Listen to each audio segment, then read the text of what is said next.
S'il en est un qui connaît par cœur Jean-René Bernaudot, c'est bien Marcel Michon. Le créateur de la classique Jarre les Herbiers côtoie le natif de Saint-Maurice-le-Girard depuis de très nombreuses années.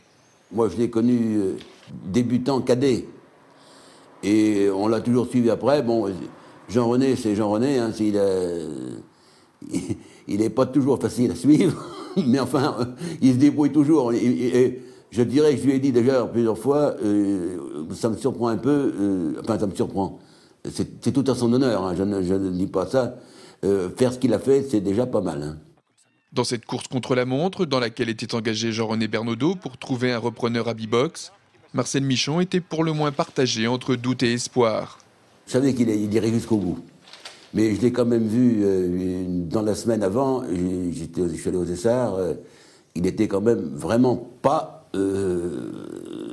D'abord, on en a très peu parlé parce que j'ai vu qu'il ne voulait mieux pas en parler, alors on a parlé d'autre chose. Mais il y croyait parce que c'est quand même c'est un battant, c'est un Vendéen. Bernard Martineau connaît bien lui aussi l'ancien lieutenant de Bernard Hinault. Il l'a découvert dans les années 70, alors que le Vendéen roulait encore dans le peloton amateur. Jean-René, c'est un garçon qui a une très bonne moralité. Je crois que c'est sa première qualité. Il sait faire partager ses idées. Il va au bout de ses projets. Tous les deux se disent en tout cas grandement soulagés de voir ses efforts récompensés. Je suis vraiment content parce que ça continue à vivre. La pyramide avec Tremblay, puis les Vendée-U et les pros. C'est sûr que Vendée-U attire beaucoup de jeunes, dans le sens qu'il y a l'équipe derrière.